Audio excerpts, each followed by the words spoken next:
Halo, assalamualaikum. Kembali lagi di channel Bang Ul. Di video kali ini, aku akan menceritakan sebuah alur cerita film yang berjudul Love and Murder.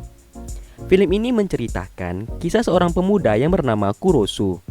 Diceritakan, Kurosu ini jatuh cinta pada seorang gadis cantik yang kebetulan tinggal di sebelah kamarnya. Gadis itu bernama Miyaichi. Ternyata, di balik paras cantik Miyaichi ini tersimpan jiwa psikopat yang sadis. Ia rela membunuh seseorang tanpa belas kasihan. Kurosu yang mengetahui hal itu bukannya menjauhi, melainkan ia memacari Miyaichi. Bagaimanakah kisah mereka selanjutnya? Apakah Kurosu ini akan dibunuh oleh Miyaichi? Maka dari itu, simak video ini sampai habis. And welcome to Bang Ul Review.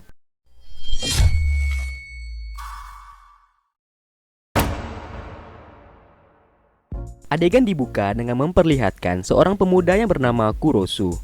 Ia merupakan mahasiswa di salah satu fakultas yang ada di Jepang.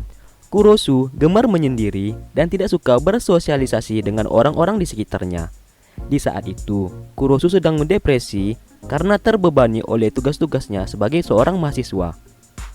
Ia bahkan mencoba untuk gantung diri di kamarnya, namun gagal karena tali pengikat yang ia pakai untuk gantung diri ternyata terputus. Akibat dari ulahnya itu, dinding kamarnya jadi berlubang. Ia pun mencoba mengintip dari lubang tersebut. Sesaat ia terdiam. Rupanya ada gadis cantik di kamar sebelahnya yang sedang memakan sebuah roti. Dirinya baru sadar, ternyata ia bertetangga dengan seorang gadis cantik. Setiap hari, Kurosu mengintip aktivitas Miyaichi dari lubang itu. Dari situ, Kurosu mulai menyadari ada kesamaan dirinya dengan gadis tersebut, yaitu suka menyendiri dan tidak suka bersosialisasi dengan orang sekitar. Suatu ketika, ia tidak sengaja mengintip Miyaichi yang saat itu sedang berganti pakaian. Ayo, otak kalian pasti mulai kemana-mana. Oke, kita skip aja adegan ini. Merasa kurang puas, Kurosu lalu keluar dan mengintip dari celah pintu. Namun aksinya terlihat oleh seorang gadis yang bernama Haruko. Di saat itu, Haruko membawa makanan untuk kakaknya yang kebetulan ngekos di tempat Kurosu. Karena kakaknya tidak kunjung keluar, akhirnya Haruko meletakkan makanan itu di gagang pintu. Lalu ia pun langsung pergi. Kurosu yang penasaran lalu mengambil kantong itu. Ternyata isinya adalah makanan. Berhubung dirinya belum makan, ia tanpa ragu langsung memakan makanan tersebut.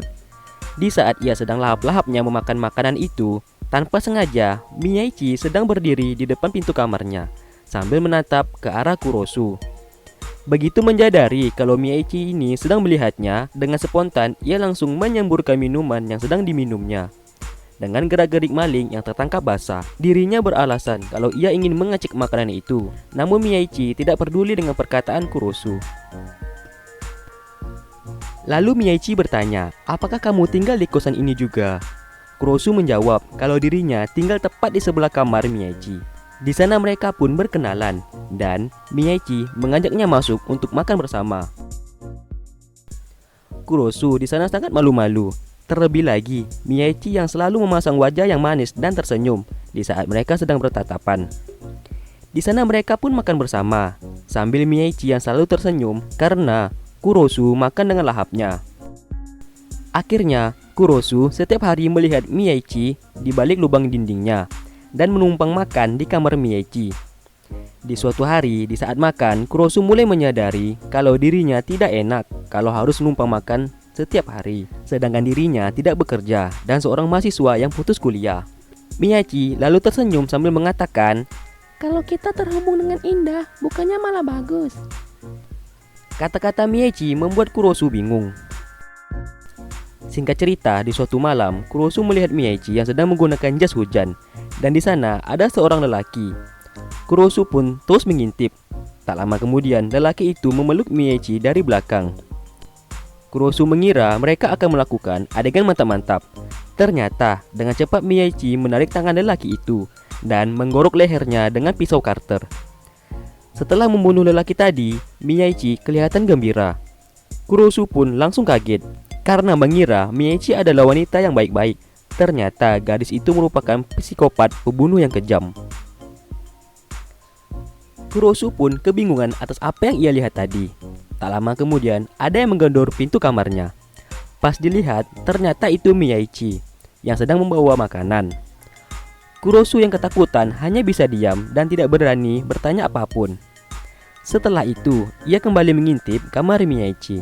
Ternyata kamarnya telah bersih dari bercak darah dan seakan-akan tidak terjadi apa-apa. Keesokan harinya, Kurosu kembali dibuat penasaran. Ia pun kembali mengintip dari lubang itu. Ternyata di sana Miyaichi sedang bersama seseorang lelaki lagi. Yang bisa dipastikan lelaki itu akan dibunuh oleh Miyaichi. Setelah melihat semua itu, Kurosu pun akhirnya percaya kalau Miyaichi ini merupakan psikopat berparas yang cantik. Tetapi sialnya, Kurosu malah berteriak yang mengakibatkan Miyaichi sadar kalau dirinya sedang diintip. Miyaichi pun langsung menusuk lubang itu dengan pisau karternya. Untung saja, Kurosu sempat menghindar. Ia pun langsung pergi dengan cepat meninggalkan kamar itu. Miyaichi pun dengan sigap berlari mengajar Kurosu. Bahkan larinya lebih kencang daripada Kurosu. Singkat cerita, sampailah Kurosu di sebuah atap bangunan dan ia tidak bisa kemana-mana lagi.